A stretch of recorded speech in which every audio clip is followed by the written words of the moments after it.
Bonjour à tous et bienvenue dans le coin de Radonga. Alors, première vraie vidéo donc, de cette évolution de la chaîne, de ma chaîne secondaire. Donc bien sûr, vous pouvez toujours me suivre sur le coin de Tsubasa où je fais des vidéos sur Captain Tsubasa. Mais cette chaîne, je vous l'ai dit, je vais parler de d'autres mangas et principalement donc de Inazuma Eleven, enfin manga anime, Inazuma Eleven, Hokuto no Ken et Dai no Daiboken. On va commencer aujourd'hui avec la présentation des trois principaux arts martiaux de l'univers de Hokuto no Ken. Les trois principaux dans cet univers Hokuto no Ken sont le Hokuto, le Nanto et le Gento. Donc le Gento qui est le moins connu parce qu'il arrive que à la moitié de l'histoire de Hokuto no Ken et c'est la moitié qui n'a pas été diffusée en France pour l'anime. Donc qui est beaucoup moins connu des fans, du grand public fan. Première chose à retenir, c'est que ces trois arts martiaux sont liés à l'empereur de Chine. À la base, quand ils ont été créés, c'était pour apporter plus de puissance à l'empereur de Chine et protéger l'empereur de Chine de différentes manières. D'abord, il y a le Hokuto no Ken, à traduire par le point de l'étoile du Nord. Donc, c'est une technique de corps à corps qui permet de détruire son adversaire de l'intérieur par la pression des points vitaux. Cette technique, au départ, c'est le Hokuto Soke no Ken. Ça, c'est la technique originelle qui apparaît presque à la fin de Hokuto no Ken. On découvre son existence et on apprend qu'en fait, le Hokuto Shinken, technique maîtrisée par Kenshiro, n'est qu'une variante du Hokuto Soke no Ken, puis qui va être modifié en Hokuto Shinken, technique qui va connaître 64 successeurs, hein, si on compte Kenshiro comme 64e successeur. Dans le manga, c'est maîtrisé par Kenshiro, Rao, Toki, Jagi et Ryuken, leur maître, qui était le 63e successeur. La particularité du Hokuto Shinken, c'est qu'il n'y a normalement qu'un seul successeur et donc qu'un seul héritier de cette technique par génération. Et cette technique était maîtrisée par le garde du corps personnel de l'empereur. C'est pour ça qu'elle est si puissante. Et c'est pour ça aussi qu'elle est particulièrement utile dans les 1 contre 1.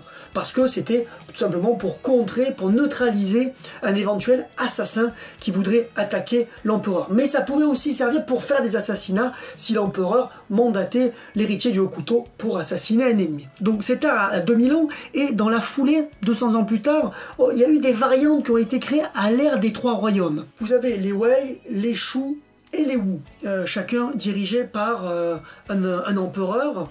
Et donc c'est à cette époque-là qu'est inventé ces styles-là, avec d'abord le Hokuto Sonkaken par les Sun, donc le clan des Wu, le Hokuto Sokaken par les Wei, donc qui a été créé par les Tsao, donc notamment Tsao Tsao que vous connaissez si vous vous intéressez à ça. Et enfin, le dernier et plus connu dans l'histoire, le Hokuto Ryuken, créé par la famille Liu, donc des Shu. Alors autant le Sonkaken et le Sokaken n'apparaissent pas dans Hokuto no Ken, ils apparaissent donc dans le préquel, Suten no Ken. Il y aura aussi le Hokuto Mumyoken, qui est une autre variante. Il y a aussi le Hokumon no Ken, qui est une variante beaucoup plus tardive. Donc en fait, dans Suten no Ken, on nous montre que bien sûr, c'est logique, il y a eu des élèves qui n'ont pas réussi à devenir héritiers, qui ont créé leur propre variante au fur et à mesure.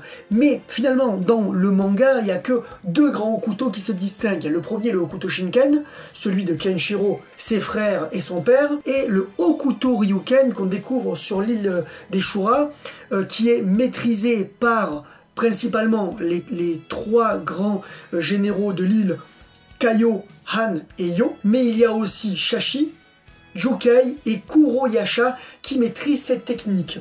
Donc le Hokuto Shinken, vous le connaissez assez bien, je pense, si vous vous intéressez un minimum au Hokuto no Ken, technique qu'on connaît bien, les points vitaux. Et le Hokuto Ryuken, alors les différences sont pas énormes, on va dire que c'est une technique un peu plus sauvage, qui cherche vraiment à détruire l'intégralité de l'adversaire. Le Hokuto Shinken est un peu plus subtil, alors que le Hokuto Ryuken cherche vraiment à détruire l'adversaire et a aussi pour particularité d'avoir une aura maléfique et de pouvoir prendre possession, de rendre fou les possesseurs du Hokuto Ryuken. Alors cette aura maléfique peut attaquer l'adversaire et neutraliser l'adversaire. C'est le problème que va avoir Kenshiro contre Kaio, puisque au début il ne trouvera pas la parade, et la parade à cette aura maléfique, c'est revenir au Hokuto originel, le Hokuto Soke no Ken.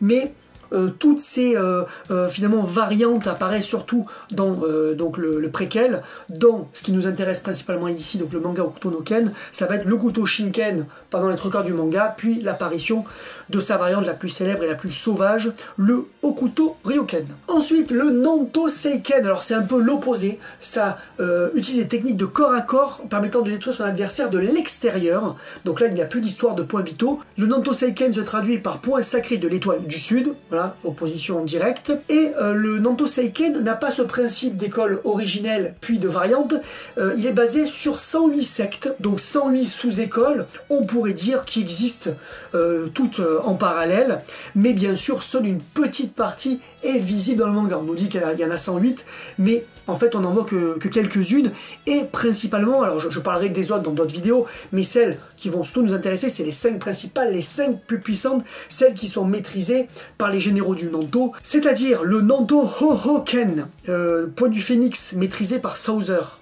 L'empereur Souther, c'est une technique qui n'a pas de défense, qui est ultra offensive et assez aérienne. Ensuite, il y a le Nanto Suishoken, le point du cygne, maîtrisé par Rei, donc des techniques très aériennes et surtout très élégantes et très rapides. Le Nanto Kokakuken, le point sacré de la grue, maîtrisé par Yuda, qui se caractérise par des attaques à distance. J'ai dit c'est une technique de corps à corps, mais il y a des variantes comme ça qui ont donc des techniques à distance, donc les mains de Yuda fendent l'air très rapidement et permettent d'envoyer des attaques lointaines qui tailladent leur adversaire. Ensuite vous avez le Nanto Akuroken, le point de l'hirondelle, maîtrisé par Shu. Là, c'est des techniques basées principalement sur les jambes. Et enfin, le Nanto Koshuken, le point de l'aigle sacré de Chine. Là, c'est une école Nanto basée beaucoup plus sur les points que sur les pieds, comme l'école du Akuroken de Shu.